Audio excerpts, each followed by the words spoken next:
This is my review of the Bespoke AI washer and dryer from Samsung. Here is the digital touchscreen that shows you your dispenser levels. We have our detergent, we have our softener.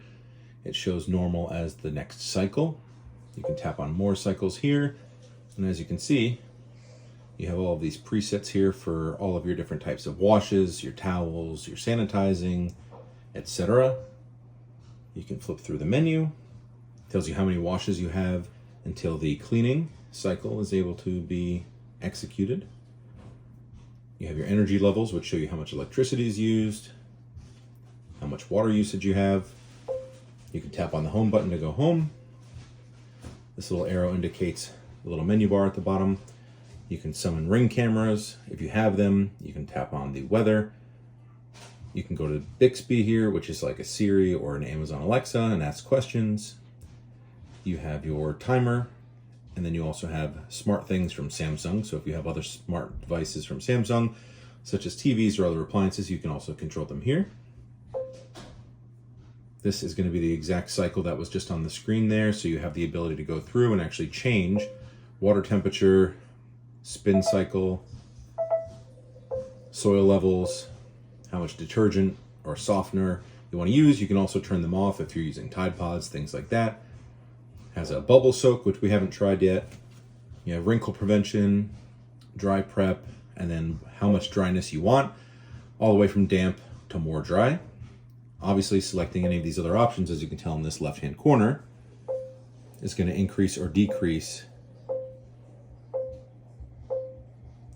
the time of your cycle.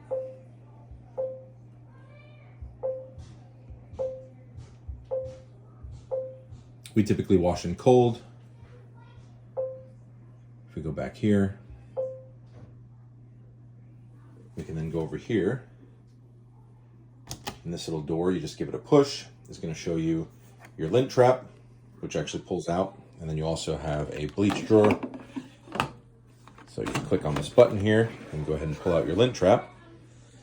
The lint trap, I don't love it. I mean, it's big, but you have to pull this entire drawer out. You have to flip it over, and then you have to pop this little guy out. A little harder than usual machines, but it works. Pop it back in, give the door a push, and you're good to go. Now inside the drum here, it's nice and deep. We've been able to wash a full comforter for a king-size bed, multiple blankets, pillowcases, sheets, and have a little bit of room for other items, but we were able to wash that in just under 3 hours and dry it. Came out pretty good. There's also a button on your main screen here. If you don't want to yank this open for whatever reason, you can hit this button here. And it pops the door open for you. This allows the humidity to come out once the drying cycle is done, as well as keep it open for air to flow. That way you don't have to worry about mold buildup and things like that. I do recommend that every so often you go ahead and give this a wipe down, especially if you're not using the drying cycle, just to make sure you're not getting any kind of mold buildup inside of this rubber gasket here. Now, as far as the unit's concerned, in comparison to our standard dryer, which we haven't removed yet, it is a bit deeper. It's definitely taller. I do like this in case you want to do some folding of your clothes. You can kind of set them up here temporarily. But the unit itself was, I want to say, about 320 pounds compared to a dryer, which is just a hair over 100. But overall, so far, so good. We've used the Samsung SmartThings app to control the washer remotely, so we can actually set our cycles, our time delays, and things like that from our phones, and then send it to the unit.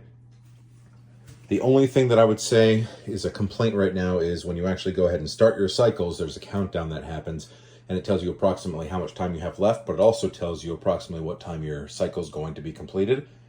It doesn't match the time that's on the clock. So for instance, if you start a cycle at 9 o'clock and it says it's an hour and a half, it should say, theoretically, it's done at 10:30.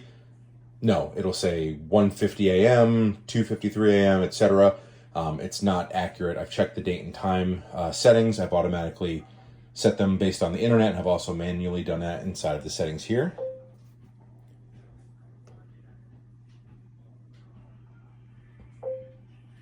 And you can turn this on or off, and we're having the same issue.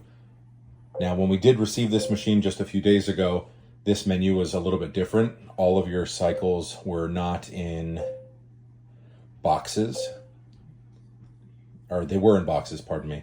They weren't in a list like this. They were just very large boxes. So it looks like Samsung actually pushed an update, which already made a change. So hopefully mine isn't the only one with that bug, and I'll submit some feedback, and hopefully Samsung will get that problem updated. But overall, it's a great machine. I was able to wash t-shirts separately because I usually wash them in cold water and then dry them. That way they don't shrink. But I did a wash on them, and it was about 20 minutes. So that's faster than any wash machine that I've used previously. And the matching washer that we used to have here was a Frigidaire, and that would wash about 80 minutes per cycle no matter what was in it. Wasn't very efficient as far as speed, wasn't efficient as far as water or electricity is concerned. So far so good with this one. So looking forward to getting some more cycles out of it. I think we've only ran it about 3 or 4 times at this point. But yeah, other than that, it is a great machine. I don't really have anything negative, like I said, outside of just the kind of complicated lint removal system, and that estimate of when it's going to be done is definitely not accurate.